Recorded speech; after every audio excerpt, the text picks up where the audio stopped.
मोटापे का वाहिद इलाज बगैर किसी दवा और एक्सरसाइज के 1 घंटे में 500 ग्राम से लेकर 1 किलो तक वजन कम किया जाएगा। नई टेक्नोलॉजी के जरिए ट्रीटमेंट किया जा रहा है SPS slimming and beauty clinic में। इस इलाज से आपको किसी भी तरह के साइड इफेक्ट्स भी नहीं होंगे।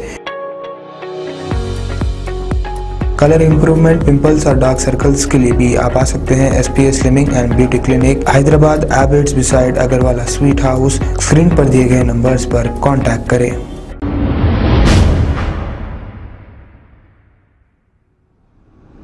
अस्सलाम वालेकुम नाज़रीन, मैं हूं अब्दुल। आइए देखते हैं आज का खबरनामा। बहादुरपुरा एक्स रोड पर ट्रैफिक पुलिस की जानिब से ड्रिंक एंड ड्राइव चेकिंग की गई है। आइए देखते हैं ये रिपोर्ट।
खबर है शहर की, खबर है गाँव की, खबर है सारी दुनिया की। 7H न्यूज पसंद आए तो लाइक कीजिए, शेयर कीजिए और सब्सक्राइब करना ना भूलें। 7H news.